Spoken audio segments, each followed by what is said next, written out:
సూర్యకిరణాలు అందరి, గాలి అందరిది, భూమి కూడా అందరిది, రాజ్యం కూడా అందరిదే, జ్ఞానం కూడా అందరిదే. మరి అలాంటిది ఈ రాజ్యంలో మనకి వాటా ఏది? ఆంధ్రోలు దోపిడీ చేసిర్రంటే వాళ్ళ మీద పడమన్నారు మన అందరినీ. వాడు దోపిడీ చేసింది 50 ఏళ్ళు, బ్రిటిష్ వాడు దోపిడీ చేసింది 200 సంవత్సరాలే,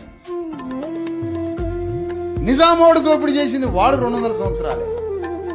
మరి ఈ అగ్రకులాలు దోపిడీ చేసేది ఎన్ని వందల సంవత్సరాలు, ఎన్ని తరాలు? మరి వీళ్ళ పని పట్టొద్దా మనం?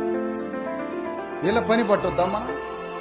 అందుకనే ఈ రాజ్యాన్ని మనం పరిపాలించాలి, ఈ దేశాన్ని పరిపాలించాలమ్మా. అందుకనే నేను ఈ పంచాయతీ మాట్లాడటానికి వచ్చిన, నేను ఈ విషయాన్ని, ఈ పంచాయతీ చెప్పమని